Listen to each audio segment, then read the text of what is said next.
Ensimmäinen aihe tällaisella nimellä kuin unelmia imperiumeista. Onko poliittisen epävarmuuden keskellä toivoa? Kaikki te varmaan muistatte 5 vuotta sitten, kun korona alkoi ja koko maailma meni todella nopeasti säppiin.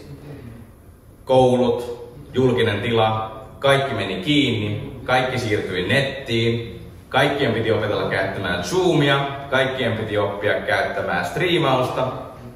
Maailma muuttui tosi merkittävällä tavalla ja se oli ehkä sellainen poikkeuksellinen asia, että koronan aikana koko maailma kärsi samasta asiasta globaalisti. Meillä on totta kai ollut monta kertaa maailman historiassa globaaleja haasteita, mutta ehkä korona oli ensimmäistä kertaa sellainen, missä kaikki oli jotenkin tosi samassa veneessä riippumatta siitä, missä päin maailmaa se oli. Epävarmuus on kasvanut viime vuosien aikana. On poliittista epävarmuutta, on taloudellista epävarmuutta, on sota Euroopassa, on sota Palestiinassa. Muuallakin maailmassa ihmetellään, mitä muita poliittisia tällaisia vaikeuksia voi tulla. On nälänhätää, on ympäristötuhoja ja keskusteluja niistä. On uskonnottomuuden valtavaa nousua ja toisaalta fundamentalisti uskonnollisuuden valtavaa nousua myöskin. Ja maailmassa ihmiset etsii enenevissä määrin vastauksia. Vastauksia siihen, että onko Raamatulla tai uskolla mitään sanottavaa tähän asiaan. Onko uskossa kysymys pelkästään arvojen muutoksesta? No ei varmastikaan, totta kai usko tarkoittaa ennen kaikkea myöskin Jumalan kohtaamista henkilökohtaisesti ja uudesti syntymistä. Mutta moni etsii vastauksia siihen, että tietääkö Raamattu tästä maailman ajasta mitään? Onko siellä mitään kerrottavaa siinä, mitä nykyään tapahtuu? Tämän maailman ajan aikana, kun ihmiset etsii vastauksia, niin yleensä 2 asiaa korostuu. Joko niin, että etsitään vastauksia ihmisiltä, politiikasta, ideologioista, jotka ovat siis itsessään ihan hyviä asioita. Ei politiikassa tai ajatuksessa ole mitään väärää. Mutta kun maailmassa on monella tapaa kadotettu sellainen suurempi narratiivi tai suurempi kertomus, mihin ihmiset pystyy identifioitumaan, niin yhä enenevissä määrin ihmiset etsii toivoa inhimillisistä lähteistä. Mikä on ihan ymmärrettävää, niin kuin sanoin. Se ei ole väärin sinänsä, mutta siitä puuttuu jotain. Toinen vaihtoehto sitten on se, että jos toisella puolella on enemmän sekulaarit, ehkä ateistiset tai uskontovastaiset filosofiat, niin toisella puolella saattaa olla tällainen kuollut uskonnollisuus, joka voi näyttäytyä ehkä tyhjinä kirkkoina, tai sitten se voi näyttäytyä fundamentalistisena suhtautumisena uskoon. Uskonto ei ole millään tavalla poistuva ilmiö maailmassa, itse asiassa ihan vaan sellaisena sivutietona, että tällä hetkellä maailma on uskonnollisimmillaan, mitä se on koskaan historian aikana ollut. Ja tämä sama trendi näyttää nousevan. Eli uskonto ei ole lähtemässä minnekään. Vaikka voi vaikuttaa siltä, että lännessä uskonnon rooli on monella tavalla ollut tipahtumissuuntainen viime vuosikymmenten aikana.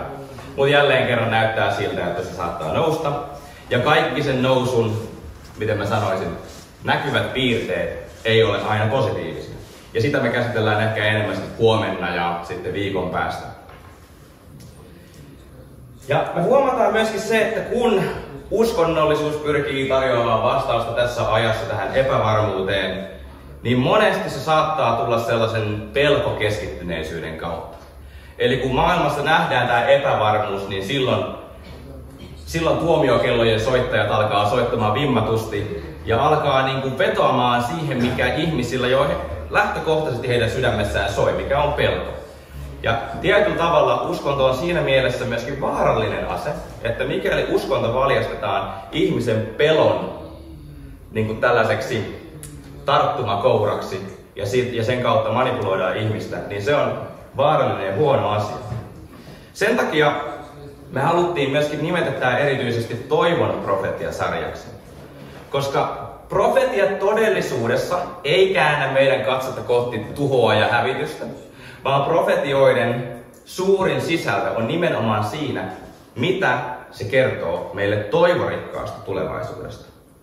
Eli tänään semmoinen apokalyptinen pelkokerroin on tarkoitus kääntää päälaelleen ja nähdä, miten toivo kumpuaa Raamatun profetaalisesta sanomasta. Mä uskon, että meidän on mahdollista löytää se ja näiden maailman eri ääripäiden keskellä me voidaan löytää vastauksia. Nyt haluan kuitenkin asettaa pienen rajoituksen, inhimillisen rajoituksen tähän heti alkuun. On suuri kysymys kysyä, onko poliittisen epävarmuuden keskellä toivoa. Ja on ehkä hiukan ylimielistä tulla tänne ja sanoa vaan, että kyllä näin on ja minä tiedän. Pointtina ei ole siis, että minä kerron teille, vaan pointtina on yhdessä lähteä sellaiselle matkalle, missä me katsotaan, mitä Raamattu sanoo asioista, ja mä kutsun sut ennen kaikkea ajattelemaan ja pohdiskelemaan näitä asioita yhdessä. Koska voi tuntua jossain vaiheessa matkaa siltä, että nyt yritetään antaa vaikeisiin kysymyksiin erikoisia vastauksia. Nimittäin aika paljon, kun me mennään tuonne vanhan testamentin symboliikkaan ja sinne muualle noissa profetioissa, niin sun saattaa tulla semmoinen hetki, että sä mietit, ja ihan ymmärrettävästi, että miksi ihmeessä me puhutaan tästä asiasta. Nyt on 2025, ja se ajatus, mitä mulla on poliittisesta epävarmuudesta, voi olla hyvin erilainen kuin mitä sä nyt kerrot tässä. Eli lähdetään yhteiselle matkalle ja etsitään vastauksia yhdessä. Se on ehkä ennen kaikkea tässä tarkoituksena. Pidetään rukous tässä kohtaa ja sen jälkeen sukelletaan syvyyksiin.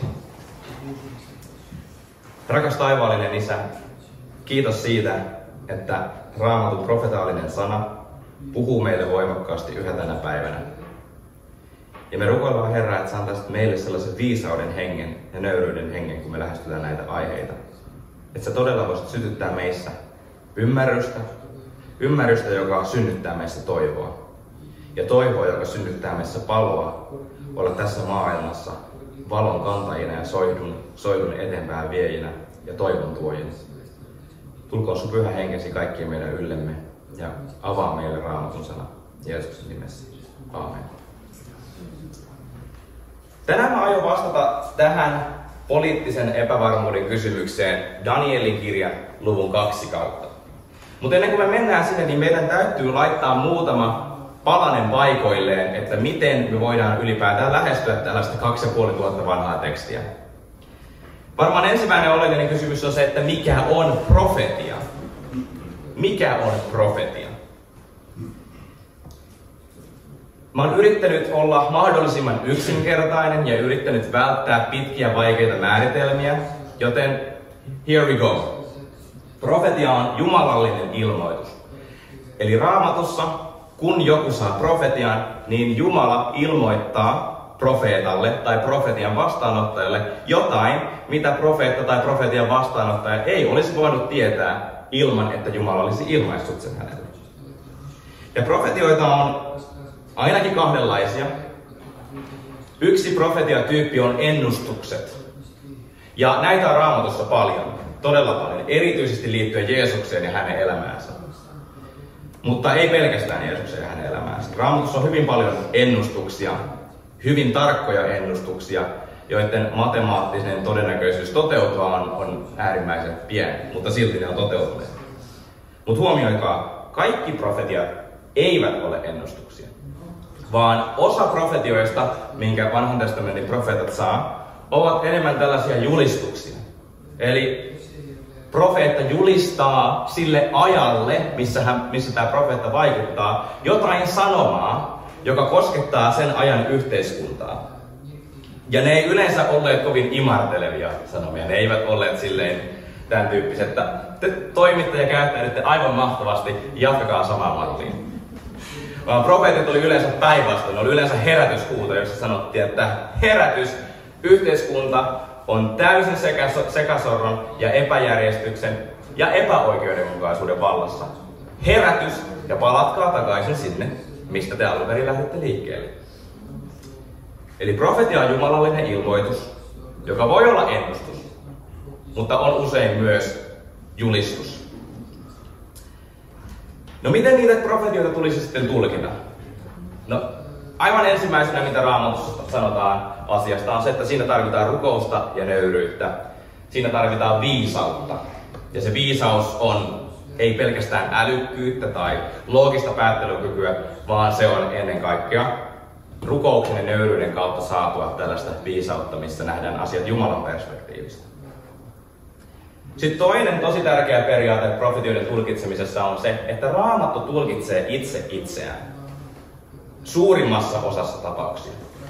Eli jos Raamattu kertoo jonkin symbolin, niin yleensä tämä symboli tulkitaan siellä Raamatun tekstin sisällä. Eli profetioita ei tule tulkita sillä tavalla, että mä otan tohon käteen Danielin kirjan tai ilmestyskirjan, ja tohon mä otan uusimman sanomalehden, ja sitten mä alan vetelee siitä viivoja, että no toi vaikuttaa tolta ja toi vaikuttaa tolta. Nuori sukupolvi tietää, että YouTube ja TikTok ja Instagram on aivan täynnä kaikenlaista epämääräistä, missä on nimenomaan katsottu, että hetkinen, tää uutinen näyttää ihan tältä, mitä ilmestyskirja tässä sanoo, ja sitten laitetaan ne yhteen. Se ei ole oikea tapa tulkita profetioita. Eli oikea tapa on tulkita mahdollisimman paljon Raamatun sisäisen tekstin perusteella ja Raamatun sisäisen symboliikan perusteella. Sitten alkukielen rakenne ja toi kielioppi voi myöskin antaa meille paljon osviittaa siitä.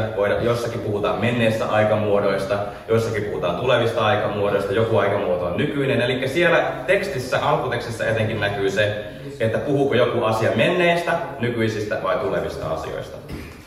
Ja sitten vielä viimeisenä, jos profeetta on ollut vaikka vuonna 600 ennen Kristusta Babyloniassa, kuten nyt vaikka Daniel, niin siinä on tietty konteksti siinä ajassa, mikä meidän täytyy ottaa huomioon, kun me lähestytään profetioita. Nykyisin profetian tulkinnan niin sanotut koulukunnat jakautuu näihin 4 pääkoulukuntaan. Ja teidän on hyvä olla tietoinen tästä, koska kun te luette uutisia, niin te aika helposti pystytte itse asiassa alkaa katsomaan, että missä jotkut ihmiset ovat näissä ajatuksissaan. Eli on preterismi, futurismi, historismi ja idealismi. Preterismi tulkintakantana tai tulkintakulmana yleensä keskittyy menneisyyteen ja olettaa siis, että profetiat eivät todellisuudessa kerro mitään tulevaisuudessa, vaan profetiat on tavallaan niin kuin tällaista jälkikäteistä reflektiota siitä, mitä aikaisemmin tapahtui, mutta se nyt kirjoitetaan ennustuksen muodossa. Eli mitä minä juuri äsken sanoin. Preterismissä ei yleensä uskota siihen, että Raamatussa todellisesti ennustetaan mitään. Vaan että esimerkiksi jos minä olen kirjoittanut Danielin kirjan, niin minä todennäköisesti en edes ole Daniel, vaan joku muu henkilö, joka kirjoittaa vuonna sanotaan vaikka 200 ennen Kristusta asioista, mitkä tapahtui 400 vuotta sitten, mutta mä oon kirjoittanut ne sellaisella tavalla, että se vaikuttaa siltä, että mä olisin ennustanut. Tämä on hyvin tyypillinen tapa tulkita profetioita monissa eurooppalaisissa yliopistoissa nykyään. Mennään vähän myöhemmin sitten preterismin syntyyn, mutta ihan vaan tiedokseni. Sitten sen vastakohta on sellainen kuin futurismi, jossa yleensä heitetään kaikki profetiat tulevaisuuteen. Eli toisin sanoen, siinä uskotaan hyvinkin vahvasti siihen, että Jumalan sana ennustaa asioita. Mutta se pääajatus ei ole sellainen, että ne täyttyy läpi historian, vaan ajatellaan, että suurin osa kaikesta, mitä on profetoitu, erityisesti Danielin ja ilmestyskirjassa, että ne koskettaa aivan lopputapahtumia, aivan viimeisiä tapahtumia. Tämä on siis toinen ääripää, ja sekin on teille hyvä tietää. Sitten on sellainen kuin idealismi. Ja idealismi ei oikeastaan ole kovin kiinnostunut siitä, että tapahtuuko jotakin asioita vai ei, vaan idealismi on kiinnostunut pääsisällöstä. Esimerkiksi jos otetaan ilmestyskirja, niin siellä on sellainen hyvin vahva teema jotenkin siitä, että Jumala voittaa lopuksi. Että vaikka sä näet kaikenlaista tyranniaa ja kaikenlaista epäjärjestystä, niin lopulta Jumala voittaa kuitenkin. Eli se yrittää etsiä pikemminkin sellaisia, englannin kielellä on hyvä sana undercurrent, semmoisia pohjavirtoja, semmoisia ajatuksen pohjavirtoja. Ja siinä pointtina ei ole niinkään historiallisuus, että tapahtuuko jokin vai eikö tapahdu.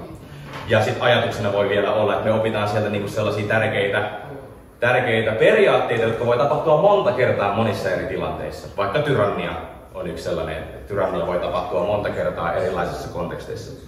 Ja kaikissa näissä kolmessa on hyviä puolia. Se on nimittäin ihan totta, että osa profetioista on menneisyydessä. Ja futurismi on ihan oikeassa siinä, että osa profetioista koskettaa tulevaisuutta. Ja idealismi on ihan oikeassa siinä, että siellä on tällaisia suurempia pohjavirtoja, suurempia ajatuksia, mitä profetiat yrittää meille kommunikoida. Sitten on vielä 4. vaihtoehto, mitä minä henkilökohtaisesti suosittelen. Ja tämä 4. vaihtoehto on nimeltään historismi, joka on tällainen kattotermi. Ja itse asiassa ensimmäinen niin sanottu protestanttinen tapa tulkita profetioita tulee ihan reformaatioajoilta. Nyttemmin aika laajalti unohdettu tapa tulkita Raamattua, mutta alkuperäisesti protestanttinen tapa, jossa ajatellaan sillä tavalla, että kun Daniel alkaa kirjoittamaan sitä Danielin kirjaa, niin nämä ennustukset alkaa tapahtumaan siitä hetkestä eteenpäin, ja ne jatkuu aina siihen saakka, kunnes tämä maailman aika päättyy. Historismi on siis sellainen, joka ottaa huomioon menneisyyden ja tulevaisuuden ja ehkä myöskin ne peruskirjat sieltä keskeltä. Eli sen takia suosittelen sitä, ja sen takia haluan vaan kertoa, että kun me lähdetään tätä Danielin 2 menemään läpi, niin me katsotaan sitä ehkä ennen kaikkea historismin näkökulmasta. Mutta tässä vaiheessa ehkä sellainen tärkeä lisähuomio, että sanotaan, että historistit ja futuristit on tässä Danielin 2 aika lailla samalla sivulla. Että heillä ei ole paljon erimielisyyksiä siinä. Eli tänään kaikki on aika paljon samalla sivulla. No niin, ja sitten vielä viimeinen kontekstipalanen paikalle ennen kuin me mennään siihen Danielin 2. Ja joku miettii, että voi hyvänen aika, että me ollaan ollut täältä jo 20 minuuttia ja ei ole vielä päästy itse sisältöön. Ei hätää. Kohta päästään. Eli tässä on vaan ihan lyhyt tämmönen kokonaiskuva siitä, mitä on tapahtunut ennen Danielin kirjaa. Eli Raamattu tietysti alkaa paratiisista ja sitten tulee syntiinlankeemus ja osana Jumalan suunnitelmaa se korjata tämä langennut maailma, niin Jumala valitsee Abrahamin sieltä ja Abrahamin jälkeläiset, joiden kautta sanoma tulevasta Messiaasta tulisi kertoa koko maailmalle. Ja sitten tämä Abrahamin jälkeläisten joukko myöhemmin kasvaa Jumalan lupausten mukaisesti, ja siitä tulee Israelin kansakunta. Israelin kansakuntaan ajan kuluessa perustetaan monarkia, ja se monarkia jakautuu jossain vaiheessa kahtia. Tulee pohjoinen, jota myöhemmässä profeettakirjallisuudessa kutsutaan erityisesti nimellä Israel, ja etelään viitataan Juudana. Ja sekä pohjoisessa että etelässä tapahtuu suuri luopumus. Eli he luopuu siitä liitosta ja siitä suhteesta, mikä heillä on Jumalan kanssa. Ja sen luopumuksen seurauksena lähetetään paljon profeettoja. Ja profeetat varoittaa siitä, että ellette käänny, niin teidän tekojenne syy-seuraussuhde tulee lopulta johtamaan siihen, että sen ajan valtava hegemonia, Assyria ja Assyrian jälkeen Babylon, tulee ja vie teidän itsenäisyyden. Ja juuri näin tapahtuu, ja kun me tullaan Danielin kirjan 2, niin just tämä tapahtuma on tapahtunut. Eli eteläinen valtakunta, Juuda, on valloitettu Babylonin valtakunnan toimesta. Ja siellä me törmätään erilaisiin unelmiin tai uniin imperiumeista ja siihen, miten Jumala työskentelee historian saatossa poliittisen epävarmuuden keskellä.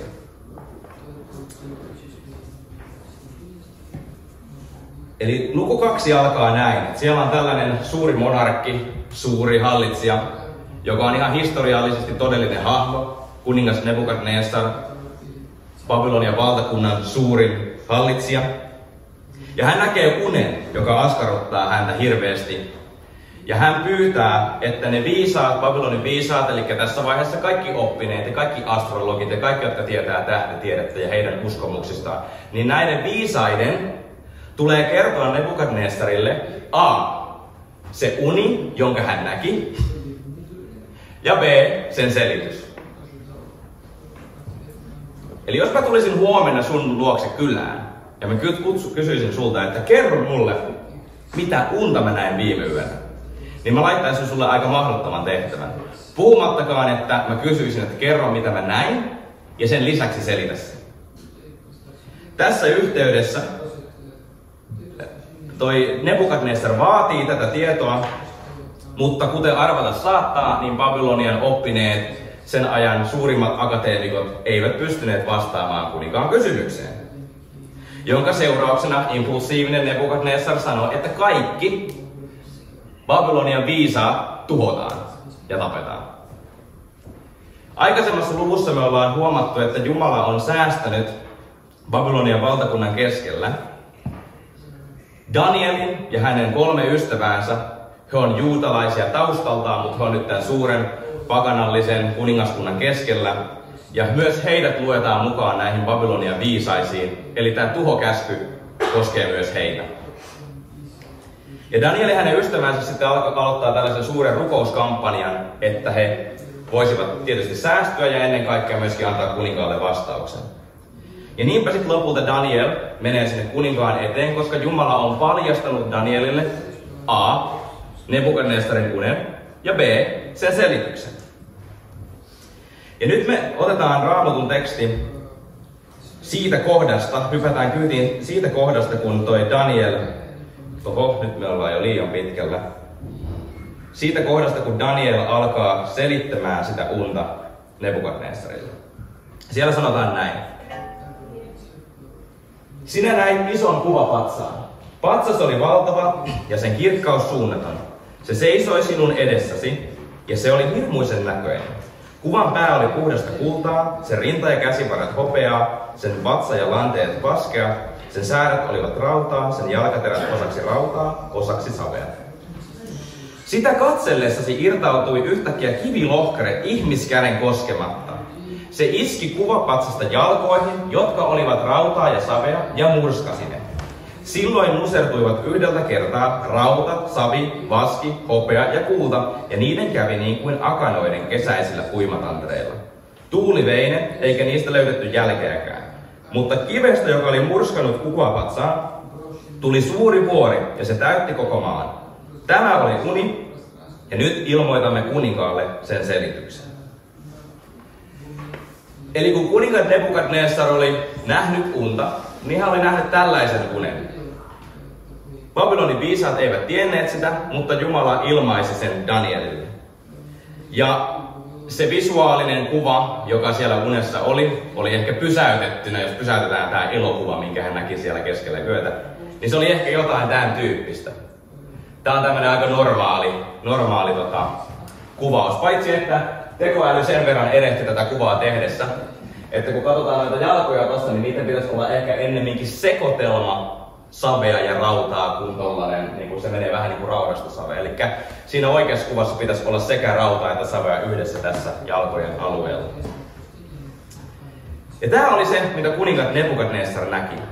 Ja nyt jälleen kerran me mietitään, että mitä ihmettä. Miksi me istutaan täällä katsomassa jotain antiikin kuvapatsaita, kun aiheena oli poliittinen epävarmuus ja onko meillä toivoa sen keskellä. Tuntuu siltä, että on huijattu tulee tänne. Ei hätää. Tämä tulee vastaa siihen todella mahtavalla tavalla, jos me vaan jaksetaan hetki katsoa, että mitä tällä on meille sanottava. Nimittäin Daniel itse havahtuu tämän uneen kertomiseen sellaisessa ajassa, milloin hän itse on poliittisen epävarmuuden keskellä. Hän itse on menettänyt juuri itsenäisyytensä siellä omassa maassa. Hänet itsensä on juuri kärrätty sen ajan suurimpaan imperiumiin. Hän itse on joutunut juuri kuolemantuomion alaiseksi, vaikka on syytön. Ja silloin sen epävarmuuden keskellä Jumala paljastaa isomman kuvan, missä Daniel ja kuningas Nebukadnessar voivat nähdä itsensä. Ja niinpä siellä annetaan sitten tällainen selitys sille, mitä sitten Daniel kertoo Nebukadnessarille. Eli selitys menee näin. Sinä, kuningas, olet kuninkaiden kuningas, jolle taivaan Jumala on antanut vallan, voiman, väkevyyden ja kunnian. Hän on antanut sinun käteesi ihmiset, missä ikinä heitä asuu, ja myös kedon eläimet ja taivaan linnut. Hän on asettanut sinut kaikkien niiden valtiaaksi. Sinä olet kultainen pää. Eli tässä kohtaa Daniel itse selittää, mitä tämä uni tarkoittaa, eli meidän ei tarvitse alkaa sitä sen suuremmin tulkitsemaan. Eli kultainen pää tässä kuvapatsaassa tarkoittaa Babylonian valtakuntaa. Ja tämä kyseinen Babylonin valtakunta on niin sanottu uusbabylonialainen dynastia, nimittäin aikaisemmin historiassa ennen tätä oli toinen Babylon. Ja Babylon sai tällaisen hegemonisen aseman, eli tällaisen ylivertaisen poliittisen aseman Karkemiksen taistelussa vuonna 605 ennen Kristusta. Ja he valtas Juudan 3 eri kerrassa vuosina 605-586 ennen Kristusta. Ja Babylonin valtauskonto oli tällainen polyteistinen, eli monijumalinen uskonto. He olivat valtavan rikkaita, sen takia kulta oli todennäköisesti metalli, mikä kuvasi heitä. Ja siellä harjoitettiin valtavasti tällaista astrologiaa, tähtitiedettä. He olivat siis hyvin oppineita, mutta tämä astrologia oli osa heidän uskonnollisuuttaan. Ja nyt mä haluan, että kiinnitätte huomiota erityisesti tähän aspektiin, mikä on, että Babylon oli aikansa hegemonia, eli tällainen ylivertainen poliittinen suurvalta sillä alueella. Ja nyt täältä selitetään sitten seuraavaa. Mutta sinun jälkeesi nousee toinen valtakunta, joka on halpa-arvoisempi kuin sinun. No, se mitä Raamattu nyt kertoo tässä meille suoraan on se, että Babylonin jälkeen nousee toinen imperiumi, mutta tässä ei kerrota mikä se on. Eli tässä kohtaa me joudutaan pikkusen hyppäämään Raamatun ulkopuolelle ja katsomaan historiasta, mikä tulee Babylonian valtakunnan jälkeen. Ja me tiedetään historiasta varmuudella, että se on Medo-Persian valtakunta. Ne näette siinä patsassa, siinä on 2 kättä, jotka on tälleen puuskassa. Joku on ajatellut sitten, että tämä kuvaa sitä, että Medo-Persian valtakunta koostuu sekä medialaisista että persialaisista. Mene ja tiedä, onko sillä lisäarvoa tälle, en osaa sanoa, mutta varmaan on se, että ne koostuvat sekä medialaisista että persialaisista. Ja heidän suuri kuningas oli tällainen Kyros toinen suuri, ja heidän valtauskontonsa oli tällainen kuin sarathustralaisuus, mutta he olivat tosi suvaitsevaisia muille uskonnoille. Eli Babylonian aikana ei ollut tällaista uskonnollista suvaitsevaisuutta, mutta Medo-Persian aikaan sitten pakkosiirtoon joutunut Juudan kansa lähetettiin takaisin kotiin tai annettiin lupa lähteä takaisin kotiin. Mutta jälleen haluan alleviivata sitä, että Medo-Persia myöskin oli aikansa hegemonia, eli tällainen poliittinen ylivertainen valta. Ja nyt me aletaan huomaa, että tässä on tällainen pieni kuvio. Vaikuttaa siltä, että monilla kuninkailla, monilla hallitsijoilla, monilla etnisillä ryhmillä oli unelmia imperiumeista. Ja heidän unelmat toi paljon toivottomuutta, heidän unelmat toivat paljon epävakautta, heidän unelmat toivat paljon epävarmuutta. Mutta Jumala näyttää nyt tässä Danielille suuren kuvan, joka voi antaa rauhaa ja tietoa siihen epävarmuuden keskelle.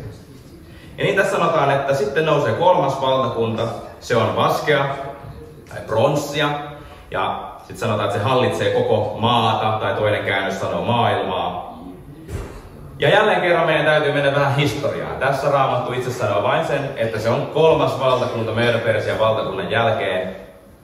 Ja historiasta me tiedetään, että se on Aleksanteri Suuren kreikkalainen imperiumi. Ja Aleksanteri Suuren valtakunnassa on se mielenkiintoista, että sehän ei ihan hirveästi ole loppujen lopuksi suurempi kuin toi aikaisempi valtakunta, Medo-Persia, lukuun ottamatta Kreikan osuutta tuolla vasemmalla. Mutta Aleksanteri Suuri valtasi tämän alueen aivan käsittämättömällä nopeudella. Eli kului 12 vuotta siitä, kun hän aloitti siihen, että hän oli vallottanut tonne jonnekin Intian lähettyville. Ja kerrotaanpa jopa legendoissa niin, että Aleksanteri Suuri oli sitten joidenkin vallotusretkien jälkeen itkeskellyt yksikseen siellä, kun hän oli todennut, että jos hän vallottaa maailmaa tätä tahtia, niin kohta maailmassa ei ole enää mitään vallotettavaa. Eli hänellä ainakin, jos jollakin oli unelma imperiumista, ja tämä unelma toi jälleen kerran sitä epävarmuutta. Sitten kun Aleksanteri Suuri oli kuollut, niin tämä valtakunta jakautui 4 osaan. Siitä puhutaan vähän lisää huomenna ja muilla kerroilla. Mutta ehkä tärkeänä osuutena on sitten, että tällainen kreikkalainen kulttuuri, kieli, uskomukset levisi sitten koko tolle alueelle. Ja jälleen kerran Kreikan valtakunta oli aikansa hegemonia, eli tällainen suuri supervalta. Eli tämä patsas seuraa tällaista supervaltojen historiaa. Kuka on voimakkain missäkin ajassa. Ja sitten tulee 4. valtakunta. Luja kuin rauta, niin kuin tässä sanotaan, niin kuin rauta musertaa ja särkee kaiken, niin kuin rauta murskaa, niin sekin musertaa ja murskaa kaikki nuo toiset. Nyt tulee tällainen voiman kieli.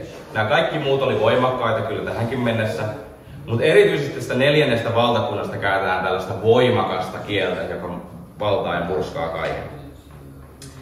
No jälleen kerran, meille ei nimetä sitä valtakuntaa siellä, mutta jos olet ollut aktiivinen historian tunnilla aikana, niin saatat jopa tietää, että kreikkalaisen valtakunnan jälkeen ja sen hajonneen valtakunnan jälkeen maailman kentälle nousi suuri ja mahtava Rooman valtakunta. Ja Roomalla oli aivan todella vahva ja järjestelmällinen armeija, ja tämmöinen murskaamisen kieli niin tosi hyvin sopii tähän roomalaiseen armeijaan ja maailmaan. He valtas kansat, alisti ne, verotti ne ja sitten sulatti ne tällaiseen roomalaiseen suureen sulatusuuniin, jossa oli paljon eri kansoja. Ja roomalaisilla oli huikeet infrastruktuuri. Nykyäänkin vielä meillä on tää sanota, että kaikki tiet vievät Roomaan. Eli Roomalla oli valtava tällainen niin kuin sotilaallinen infrastruktuurillinen etulyöntiasema. Ja verrattuna näihin muihin valtakuntiin, eli Babylonia, Medo-Persia ja Kreikka, niin tämä pitkäkestoinen Rooman valtakunta oli, no ensinnäkin tämä itse Rooma oli noin 500 vuotta tämä niin vahvin aika, mutta roomalainen vaikutus ja oikeastaan Itä-Rooma kukistui vasta vuonna 1453. Länsi-Rooma kukistui 476, mutta Itä-Rooma vasta 1453. Tällainen poliittisen Rooman vaikutus oli yli 1000-vuotinen. Ja no niin, tästä on 1000 keskustelua historioitsijoiden kesken, että milloin Rooma todellisuudessa loppui ja milloin se alkoi.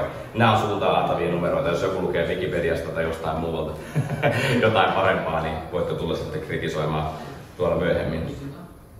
Mutta joo, Rooma oli varmasti aikansa hegemonia, ja nyt me nähdään, että Rooma oli myöskin maantieteellisesti sitten suurempi kuin toi aikaisempi Kreikka ja sitten myöskin aikaisempi Persia. Eli okei, pieni kertaus tähän väliin. Mitä me nähdään tässä kuvapatsassa tähän mennessä on Babylon, Persia, Medo-Persia, Kreikka ja Rooma, rautainen Rooma.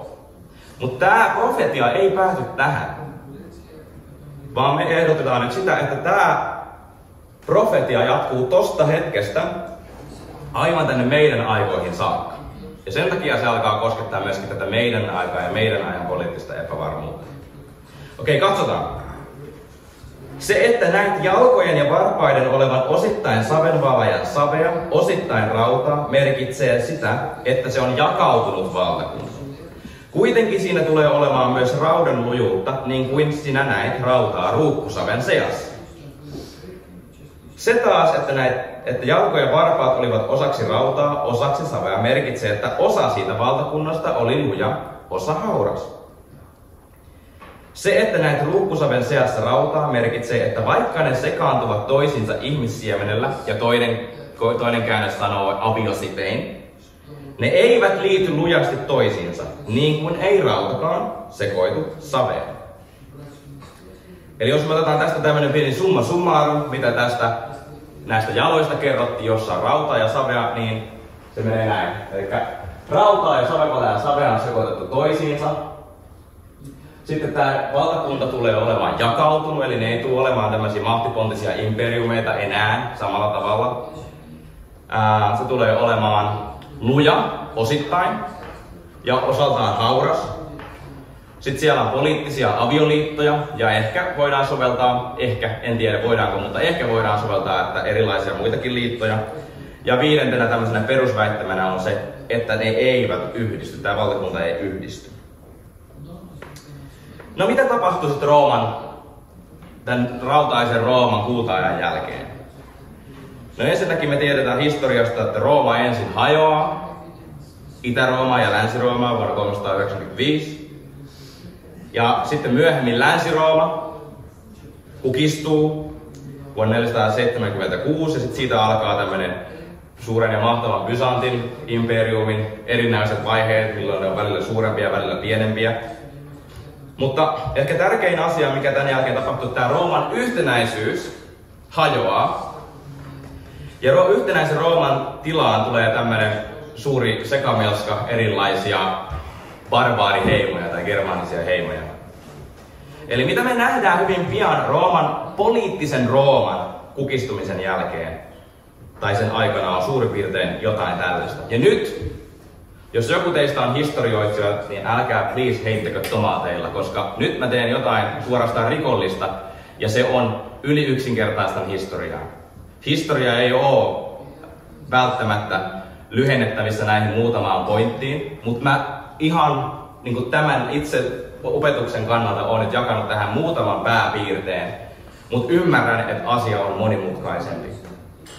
Eli me nähdään, että poliittinen Rooma lähtee kulkemaan alaspäin.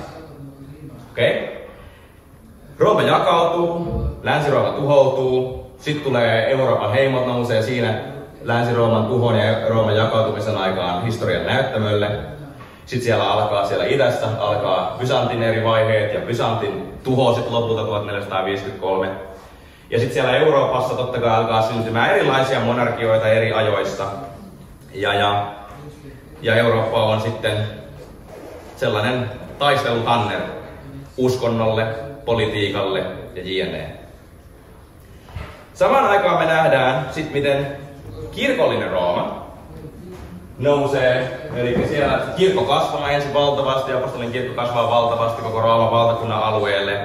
Konstantinus tekee suuria muutoksia myöhemmin, sitten kristinuskosta tehdään Rooman valtakunnan valtion uskonto. Justinianus ensimmäinen Byzantissa sitten muodostaa tämmöisen uskonnollisen lain ja sitten alkaa myöskin harhaoppisten vaino tässä vaiheessa sitten niin kuin laaja-alaisemmin. Vuoteen 1054 saakka kirkko on yksi kirkko, eli on vain yksi universaali kirkko niin sanotusti, ja sitten paljon erilaisia ryhmittymiä. Keltit esimerkiksi tuossa Britanniassa ja Irlannissa, ja sitten muualla Lähi-idässä ja Afrikassa myöskin erilaisia, mutta siis yleisesti tämmöisenä suurena organisaationa niin kirkko oli yksi, kunnes se sitten hajosi itäiseen ja läntiseen kristinuskoon 1054. Ja sitten totta kai Euroopan eri monarkiat, niin varsinkin tuossa sitten 1500-luvun jälkeen niin alkoi sitten dominoimaan niin sanotusti markkinoita. Eli me nyt nähdään tässä kaksi tällaista päätrendiä. Niin kuin mä sanoin, tämä on nyt just tämä rikos, mikä tässä tapahtuu, koska tämä on aika yli yksinkertaistettu näkemys historiasta. Mutta poliittinen Rooma lähtee laskusuuntaan ja uskonnollinen kautta kirkollinen Rooma lähtee noususuuntaan. Ja tässä nyt oli vielä sellainen kuva sitten siitä, kun kirkko jakautuu sitten tuossa 1054. Eli sitten tulee tämmöinen jako kristikunnan välille. No niin, mutta miten tämä nyt liittyy tähän, mitä me käydään tässä läpi? No ensinnäkin rauta kuvasi sitä Roomaa, niin kuin me nyt muistetaan tuosta aikaisemmin. Eli Rooma tulee olemaan tavalla tai toisella osana tätä seuraavaa valtakuntien sekamelskaa. Se tulee olemaan mukana siinä raudan ja saven muodostamissa jaloissa, joka on sitten viimeinen palikka tätä Danielin kirjan patsasta. Ja me nähdään siis, että niin tämmöinen Rooman poliittinen vaikutus pikkuhiljaa häviää sinne historiaan, mutta tämmöinen uskonnollinen vaikutus sit nousee sinne historian kentälle. Ja me tietysti tiedetään, että kun me mennään tähän eurooppalaiseen historiaan, niin Eurooppahan tietysti on aina ollut tosi jakautunut. Euroopasta ei ole saatu enää samalla tavalla yhtenäistä, tai ei se koskaan ollut samalla tavalla yhtenäinen kuin vaikka joku roomalainen imperiumi tai persialainen imperiumi. Myöskin me tiedetään, että se on ollut osittain luja, osittain hauras, on ollut poliittista lujuutta, monarkista lujuutta, sitten on ollut heikkoutta ja niin poispäin. Ja sitten on ollut tietysti paljon erilaisia poliittisia avioliittoja, mutta ehkä tärkeimpänä asiana, niin kuin te tiedätte, historiassa Eurooppa ei ole koskaan yhdistynyt sellaiseksi suureksi yhtenäiseksi valtakunnaksi. Tässä nyt on vaan joku tällainen pieni kevyt esimerkiksi näkökulma siihen, että miten erilaiset kuninkaalliset dynastiat on Euroopassa niin kuin naineet toisiaan sitten menneet ja tällä tavalla yrittäneet pitää Euroopan yhtenäisenä. Eli se on ihan fakta historiasta, että Euroopan eri monarkit on yrittäneet pitää Euroopan koossa sillä tavalla, että muodostuu tällaisia intiimejä perhesiteitä eri dynastioiden välillä, ja nykyäänkin vielä sanotaan, että monet monarkit on keskenään sukua. Ja jälleen kerran, Raamattu ei tässä kohtaa sano, että tämä on siis negatiivinen tai positiivinen asia. Tässä vaan sanotaan, että näin tapahtuu. Eli siis tämä on niin kuin kuvaileva. Tässä vaan kuvaillaan, että näin se asia tulee olemaan, ottamatta kantaa siihen, onko se positiivista vai negatiivista. Yleisesti ottaen tässä kohtaa tulee se kritiikki, että no minkä ihmeen takia nämä profetiat, miksi näiden tulisi käsitellä vain Eurooppaa? Miksi kaikki eurooppalaiset ollaan niin eurosentrisiä ja miksei niin kuin näissä profetioissa voi olla sitten joku, en mä tiedä, vaikka Mongo oli 1200-luvun suuri Genghis Khan ja muut mahtavat hallitsijat. Miksei ne voi olla osana tätä? No ensinnäkin Raamatun profetiat ovat kiinnostuneita siitä, tai niistä maantieteellisistä lokaatioissa, missä tämä Jumalan kansan suunnitelma on eteenpäin. Mä en nyt tarkoita tällä sitä, että Eurooppa on Jumalan, tai eurooppalaista Jumalan kansaa. Mä tarkoitan tällä sitä, että alun perin, kun Jumalan suunnitelma lähti liikkeelle, se lähti liikkeelle siellä Lähi-idän alueella. Jumala valitsee Abrahamin, Jumala valitsee Israelin kansan. Jne. Sitten nämä maantieteelliset lokaatiot alkaa vaihtumaan. Sitten myöhemmin, kun kristinusko alkaa leviämään, se alkaa leviämään Eurooppaan. Ja Euroopan valtiot niin hyvässä kuin huonossa, ja ehkä jopa vähän enemmän huonossa, mutta niin hyvässä kuin huonossa, niin ovat sitten olleet nämä, jotka ovat sitten globalisoineet kristinuskoa monella tavalla. Eli siis Raamatun profetiat seuraa sellaista kronologista jatkumoa ehkä niin kuin tämän Jumalan suunnitelman keskeisten tapahtumien kannalta. Mutta kaikki profetiat, ja varsinkin ilmestyskirjaan päästessä, niin saa globaali mittakaavan. Eli nyt kun Danielin 2 pistää meille ensimmäisen perustuspalikan paikalleen, niin tämä ei ole ainut profetia, vaan että kaikki menee lopulta siihen globaaliin mittakaavaan. No, Eurooppa on yritetty yhdistää, niin kuin tiedätte. Siellä on ollut Kaarle Suurta ja pyhä saksalais-roomalainen keisarikunta. Siellä on ollut Napoleon Bonaparte, siellä on ollut Adolf Hitler ja monet muut, jotka ovat yrittäneet, joilla on ollut unelmia imperiumeista, jotka ovat tuottaneet hirveästi epävakautta ja toivottomuutta ihmisille ja tyranniaa. Mutta me tiedetään, että poliittiset valtausyritykset eivät ole yhdistäneet Eurooppaa, eikä sitä voikaan saada aikaiseksi. Itse asiassa toisen maailmansodan aikana joku rohkeat julistajat aikanaan niin silloin sanoi, että Hitler ei tule onnistumaan tavoitteissaan, koska Raamatun sana sanoo näin. Voitte vaan kuvitella, minkälaista oli saarnata sellaista pulpetista siihen aikaan, mutta rohkeat saarnaajat julisti näin siihen aikaan. Okei, mutta mennään nyt eurosentrisestä näkökulmasta sitten semmoisen globaalimpaan mittakaavaan. Nimittäin monella tavalla itse asiassa niin tämä jakautunut Eurooppa niin sitten lopulta jakoi maailman ja sen nykyisetkin kansallisvaltioiden rajat. Nimittäin 1200-luvulla sitten niin nämä eurooppalaiset monarkiat, jotka oli siellä keskenään sitten tietysti naineet toisiaan, nämä dynastiaperheet, niin Euroopan suuret valtiot, Espanja, Portugali, Hollanti, Ranska, Iso-Britannia, niin sitten kolonisoi koko maailman käytännössä. Ja tässä tämä kartta, minkä te näette, en ole tarkistanut ihan kaikkea tästä, että pitääkö paikkansa vai ei. Olisi ehkä pitänyt, mutta se jää nyt teidän vastuullemme. Eli tässä on kartta, joka osoittaa oranssilla sellaiset maat, joita Eurooppa ei koskaan kolonisoinut. Ja niitä on tuolla Japani ja Koreat ja tuossa on ihan pari. Eli te näette, että käytännössä koko maailma jossain vaiheessa historiaa, jokainen näistä osista on jossain vaiheessa ollut Euroopan siirtomaa. Eli on hyvin mielenkiintoista, että nimenomaan tämä jakautunut Eurooppa myöhemmin, niin kuin mä sanoin aikaisemmin, niin hyvässä kuin pahassa, ehkä pitäisi sanoa, että niin pahassa kuin hyvässä, niin kolonisoi koko maailman. Okei, sen seurannaisvaikutuksena oli kristinuskon leviäminen kaikkiin kolkkiin, mutta se ei todellakaan tapahtunut aina rauhanomaisesti tai Jumalan mielen mukaisesti, vaan päinvastoin monissa paikoissa kristinusko tuotiin sellaisella rytinällä sisään, että ihmiset on katkeroitunut kristinuskoa kohtaan niin kuin sukupolvien ylitse. Ja se on ihan ymmärrettävää. Eli niin, me nähdään, miten tämä Danielin profetia tuolta Babylonian ajasta alkaa pikkuhiljaa, kun mennään historiaan syvemmälle ja syvemmälle, niin saa tämmöisen globaalin mittakaavan.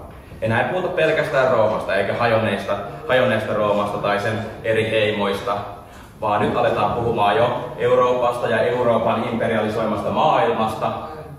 Ja vieläkään tälle ei ole tullut loppuun tälle profetialle. No, lähihistoriassa me tiedetään, mihin tämä imperialismi sitten muine poliittinen agendoineen johti, joka oli sitten tietysti ensimmäinen maailmansota ja jonka jälkeen sitten Yhdysvallat nousee hegemoniana maailman näyttämölle. Siihen saakka ennen kaikkea kristillinen kirkko oli ehkä ollut tuonne 1700-luvun loppuun asti semmoinen niin kuin suuri hegemonia. Sitten tulee toinen maailmansota ja sitten maailma alkaa kaksinapaistumaan. Tulee kommunismi vs. kapitalismi, tulee erilaisia tällaisia ideologisia sotia. Ja nyt me aletaan tulee sitten semmoiseen tilanteeseen tietysti, missä maailma yhä edelleen moninapaistuu ja monet alkaa pohtimaan, mikä on Kiinan rooli kaikessa tässä, mikä on Intian rooli kaikessa tässä. Eli me huomataan, miten miten niin kuin tästä paikallisesta Babylonian valtakunnasta niin yhtäkkiä me ollaan tultu tähän maailman aikaan, missä maailma on globaali, missä Rooman vaikutus näkyy yhä edelleen meidän yhteiskunnassa, uskonnollisuudessa, jne. Ja maailma on indeed, niin kuin sanotaan, totta tosiaan jakautunut moniin eri partikkeleihin. Ja yhä tälläkin hetkellä ihmisillä ja hallitsijoilla on suuria unelmia siitä, että mä haluan oman imperiumin. Ja nykyään ne imperiumit voi olla muitakin kuin vain kansallisia imperiumeita. Ne voi olla ideologisia imperiumeita, ne voi olla yrityksellisiä, taloudellisia imperiumeita, ne voi olla jättiläisyrityksiä, ne voi olla henkilökohtaisia sosiaalisen median imperiumeita. Monilla on unelmia imperiumeista ja niin kuin me huomataan, niin kuin me ollaan näiden kansakuntien ja imperiumeiden ja ihmisten itsekkyyden keskellä, niin juuri ne on ne asiat, jotka tuo meidät tähän 2025 vuoteen, 5 vuotta koronan jälkeen. Ja me nähdään, miten kaikkialla maailmassa yhä edelleen ihmiset kaipaa vastauksia, ihmiset kaipaa varmuutta, ihmiset kaipaa sitä isoa historian kuvaa, vähän niin kuin varmasti Daniel siellä pakkosiirtonsa keskellä. Ja niin me nähdään, että Raamattu tarjoaa meille sitä, mutta en ole vielä ihan tarkalleen kyllä määritellyt, että miten tämä toivo nyt sitten tulee tähän. Ai niin, se piti vielä sitten vähän niin kuin kerrata, mitä tuossa alussa sanottiin, että nyt sitten tämän ajan huolia ihmisillä on muun muassa nämä. Eli erilaiset ympäristötuhot ja sitten väittely siitä, että mikä siitä liittyen on totta ja mikä ei. Ja poliittinen polarisaatio kaikkialla maailmassa, vasen, oikea, jne. Uskonnolliset muutokset. Toisaalta uskonnollisuuden lasku ja toisaalta fundamentalismin nousu. Ukraina, Palestiina, Taiwan. Taloudellinen epävarmuus. Ihmiset kaipaa vastauksia. Ja nyt me ollaan siellä patsaan varpaissa niin sanotusti. Mä en sano teille, että loppu tulee huomenna tai 5 vuoden päästä tai 50 vuoden päästä tai 150 vuoden päästä. Jumala yksin tietää. Mutta mitä me tiedetään, että sieltä Babylonista, paikallisesta Babylonista lähtee liikkeelle tällainen suuri historian tapahtumasarja, mitä tää ylösalaisin käännetty pyramidi tässä yrittää kuvastaa, että tämä huomio tässä Babylonin tai tässä Danielin patsassa lopulta menee kaikkeen maailmaan. Ja kaikessa maailmassa tällä hetkellä juuri näiden asioiden keskellä niin ihmiset kaipaa niin Suomessa kuin muuallakin maailmassa sanomaa siitä, että toivoa on ja sitä on paljon, kun me nähdään se asia oikeasta perspektiivistä. Ja niinpä Danielin 2. luku päättyy tosi toivorikkaisiin näköaloihin. Siellä sanotaan näin, että mutta noiden kuninkaiden päivinä on taivaan Jumala pystyttävä valtakunnan, joka ei ikinä tuhoudu ja jota ei luovuteta millekään muulle kansalle. Se murskaa kaikki nuo muut valtakunnat ja tekee niistä lopun, mutta se itse pysyy ikuisesti. Niin kuin sinä näit, kivilohkare irtaantui vuoresta käsin koskematta, pitäkää käsin koskematta mielessä, ja murskasi raudan, vasken, saven, hopean ja kullan. Suuri Jumala on ilmoittanut kuninkaalle, mitä tulevaisuudessa tapahtuu. Tämä uni on tosi ja sen selitys on luotettava. Eli ensinnäkin Jumala sanoo Nebukadnessarille, sinun unelmasi imperiumista ei ole se, mikä tulee loppupeleissä toteutumaan, vaan se on Jumalan unelma, Jumalan valtakunnasta, mikä tulee toteutumaan. Ja Jumalan valtakunta onkin luonteeltaan aivan erilainen. Tekin, rakkaat ystävät, jotka olette täällä tänään, niin tavalla tai toisella heijastatte Jumalan valtakuntaa. Johannes Kastaja sanoo juuri ennen Jeesuksen ensimmäistä tulemista maailmaan, kääntykää, sillä taivasten valtakunta on tullut lähelle. Taivasten valtakunta Jeesuksessa, Kristuksessa, hänen luonteessaan, hänen rakkaudessaan ilmastiin ihmiskunnalle täydellisesti. Ja totta tosiaan me eletään siinä konfliktimaailmassa, missä Jeesuskin rukoilee Isä meidän rukouksessa, tulkoon sinun valtakuntasi. Tulkoon sinun valtakuntasi ja tapahtukoon sinun tahtosi myös maan päällä niin kuin taivaassa. Koska totta on se, että Jumalan tahto ei ole näkyvissä kaikkialla maailmassa ja sen takia ihmiset kaipaavat vastauksia. Jos Jumalan tahto olisi globaali, universaalisti toteutettu asia, niin kaikki olisi hyvin. Koska Jumalan tahto ei ole tapahtunut kaikkialla maailmassa niin kuin taivaassa, niin sen takia on kysymyksiä. Eli me eletään tässä todellisuudessa, jota monesti teologit kutsuu vähän tämmöiseksi jo nyt taivasten valtakunta on täällä, mutta ei vielä. Eli jo nyt me voidaan kokea Jeesuksen, Kristuksen rakkaus, hänen lunastuksensa meidän puolesta. Jo nyt me nähdään taivaan valtakunnan säteitä. Mutta samaan aikaan, kun Jeesus nousi sitten taivaaseen astumisen yhteydessä melkein 2000 vuotta sitten taivaaseen, niin me voidaan todeta, että kaikki ei kuitenkaan ole vielä lopullisesti tapahtunut. Taivasten valtakunta oli sellainen, että kun Jeesus kutsui sinne seuraajiaan Rooman valtakunnan alueella silloin Juudeassa, niin siihen samaan joukkoon mahtuu Pietari, Matteus, Simon ja Messias. Mutta kun me luetaan tämä kohta, niin me ei oikein muisteta, että mitä se tässä tarkoittaa. Nimittäin Pietari, ei oikeastaan aloittaa Matteuksesta.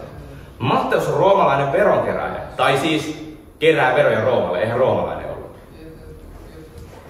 Ja Pietarin kaltaiset tyypit, jotka on kalastajia, yrittäjiä, he vihais Matteuksen kaltaisia luopioita, jotka ovat tehneet kompromissin oman pienen imperiuminsa rakentamiseksi. Koska Pietari tietää ja tuntee juutalaiset profeetat, että sieltä tulee kulta, hopea, pronssi ja rauda. Ja raudan kanssa ei tehdä kompromisseja. Mutta vielä pahempi kuin Pietari ja hänen suhtautumisensa olisi Simon Selotti. Jos tunnet yhtään juutalaista historiaa laajemmin, niin Selotit oli tällainen separatistiryhmä, tämmöinen terroristiryhmä voitaisiinko sanoa. Selotit suoritti kidnappauksia roomalaisille virkailijoille ja kaikille pettureille. Niitä kutsuttiin myöskin tämmöiseksi tikariveljeskunnaksi. He tunnettiin semmoisista veitsistään, minkä avulla he sitten uhkaili ja tappoi ja järjesti tämmöisiä salamurhauksia ja kidnappauksia niille, jotka ovat tämän juutalaisen itsenäisyyden poisottajia. Eli meillä on tässä spektrumi. Meillä on siellä sellainen globalisti, roomalainen globalisti, joka on ottanut sellaisen asenteen, että mä haluan menestyä tässä elämässä, maksa mitä maksa, vaikka se olisi sitten pettämistä, niin kuin oman kansakunnan pettämistä. Siellä on se normaali kaveri, joka varmaan inhoaa vähän molempia ääripäitä. Selotit on vähän fundamentaaleja ja typeryksiä ja ehkä vähän too much, niin kuin sanotaan. Ja toisaalta Matteuksen kaltaiset on ihan todella kuvottavia. Ja kun Jeesus tulee ja hän kokoaa seuraajiensa joukon, niin hän valitsee yhteiskunnan kahdesta eri äärestä ja sanoo, että seuratkaa minua. Ja täällä on valtavasti kerrottavaa meille tässä ajassa, erityisesti poliittisen epävarmuuden keskellä, milloin nykyään nähdään suuri polarisaatio oikeisto ja vasemmiston keskellä, missä sanotaan, oikeisto huutaa vasemmalle höö, ja vasemmista huutaa oikeistolle höö. Ja tämä nähdään erityisesti Yhdysvalloissa tällä hetkellä. Ja muuallakin maailmassa, Suomessakin näkyy tämä. Mutta Jumalan valtakunta ei ole oikeisto eikä vasemmisto. Jumalan valtakunta ei ole Simon Selotin valtakunta, ei Simon Pietarin valtakunta, eikä Matteus veronkeräjän valtakunta. Vaan Jumalan valtakunta on kaikille näille kolmelle. Eli poliittisen epävarmuuden keskellä, Babyloniassa ja Roomassa, niin Jumala yrittää tavoittaa sekä Nebukadnessarin että Danielin, sekä Simon Selotin että Matteuksen. Eli me nähdään, että Jumalan valtakunnan agenda ei palvele vaan siis jotain tiettyä poliittista näkökulmaa tai jotain tiettyä poliittista agendaa. Jumalan valtakunta on universaali kutsu kääntyä, koska taivasten valtakunta on tullut lähelle, käsin kosketeltavaksi ja koettavaksi Jeesuksessa Kristuksessa, ja yhtäkkiä kaikki me eri ääristä, niin ideologisten kuin poliittisten kuin uskonnollisten eri asioiden ääristä meidät on kutsuttu seuraamaan Jeesusta tielle, joka on kapea.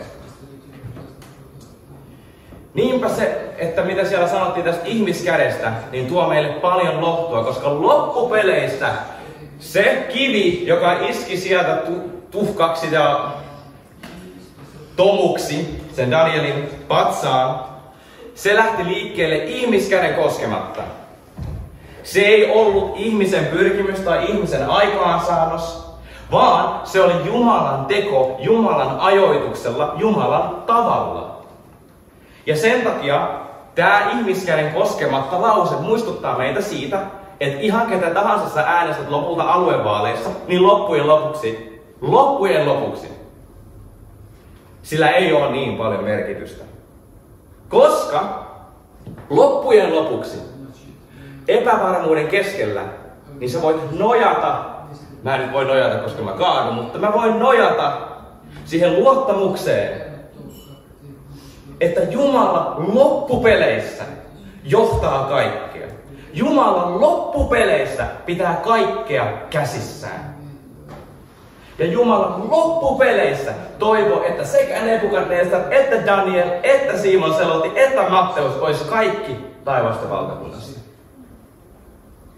Tänään siis saat nojata siihen koko painollasi. Saat päästää irti siitä, että onko mun käsissäni ihmiskunnan kohtalo. Saat nojata ja luottaa siihen, että loppujen lopuksi, käden koskematta Jumalan suunnitelman mukaisesti, kaikki käy toteen. Ja tämä ei luonnollisestikaan tarkoita sitä, että paikallispolitiikalla ei ole väliä. Tämä ei tarkoita sitä, etteikö me kierrätä meidän jätteitä. Ja tämä ei tarkoita sitä, että me otetaan tällainen hällä väliä asenne asioihin. Se ei tarkoita sitä. Mutta me otetaan siihen eri tulokulma. Me ei tehdä sitä silleen, että voi ei, jos mä en tee tätä, niin kaikki tuhoutuu. Vaan se tulee siitä, että mä nojaan luottamukseen Jumalassa siitä, että hän pitää asioista huolen. Mutta mä yritän omalla toiminnallani myöskin osallistua siihen Jumalan tahtoon tässä maailmassa. Tulkoon sinun valtakuntasi myös maan päällä, niin kuin taivaassa. Ja niin me osallistutaan siihen, mutta me osallistutaan nojaamisesta käsin. Ihmiskäden koskematta tulee Jumalan valtakunta. Siispä me nojataan. Vielä 2 Jeesuksen lupausta. Rauhan minä jätän teille. Minun rauhani. Sen minä annan teille. En minä anna teille niin kuin maailma antaa. Älköön teidän sydämenne olko levoton. Älkääkä pelätkö. Tämän minä olen puhunut teille, että teillä olisi minussa rauha. Maailmassa teillä on ahdistus. Teillä on epävarmuus. Teillä on epätoivo ehkä joskus. Mutta olkaa rohkeat. Minä olen voittanut maailman. Ja saanko lisätä ihmiskäden koskematta. Eli meidän unelma-imperiumista on erilainen. Meidän unelma-imperiumista ei ole voiman, vallan, maineen, vahvuuden näkemys, joka tuo epäjärjestystä ja epävarmuutta ihmisille ympärille, vaan se on Jumalan rauhan valtakunta. Raamattu alkaa kuvauksella Edenin puutarhasta 2 ekaa lukua. Ja mielenkiintoisesti Raamattu myös päättyy 2 viimeisessä luvussa uuteen Edenin, uuteen paratiisiin. Eli koko Raamatun kaari oikeastaan sanoo ihmiskäden koskematta. Jumala ennallistaa sen paratiisin, missä ihmiset ovat joutuneet pois. Ja kaikista keskeinen asia, miten sinne mennään, on Jeesuksen ristin kautta. Tämä risti yhdistää nämä 2 paratiisia toisiinsa ja vie meidät sinne Jumalan valtakunnan ääreen, uuteen Edeniin. Pieni takeaway siis, kun ollaan päästy tämmöisen ensimmäisen henkisen jumppatuokion loppupäähän. Mä toivon, että sulle päällimmäisenä jäisi mieleen, että poliittisen epävarmuuden keskellä on toivoa. On paljonkin toivoa. Ei tarvitse antautua kyynisyyteen, nihilismiin, epätoivoon, epävarmuuteen, vaan on paljonkin toivoa. Ja Danielin kirja muistuttaa meitä siitä. Sitten profeetiat ylipäätänsä muistuttaa meitä siitä, että Jumala näkee suuret kokonaisuudet samalla tavalla kuin hän näkee sun yksilöllisen elämän. Suuret kokonaisuudet on loppujen lopuksi Jumalan kädessä. Sen takia sä voit nojata. Ja 3. Danielin 2. luku erityisesti kutsuu meitä nojaamaan Jumalan valtakuntaan maailman valtadynamiikkojen keskellä. Eli lopulta me saadaan vastaus siihen, että miksi ihmeessä me puhutaan täällä 2500 vuotta vanhoista unista, joka käsittelee kuvapatsaita. No juuri nimenomaan sen takia, koska se kertoo meille, että tänä päivänä 2025 täällä Lohjan rukoushuoneella, ja jos joskus myöhemmin katsotte YouTube-videon, niin sä voit nojata koko sydämestäsi siihen, että Jumala vie suunnitelmansa loppuun, tuntee ison kuvan ja sun henkilökohtaisen elämän. Ja sen takia sulla voi olla toivoa poliittisen epävarmuuden keskellä.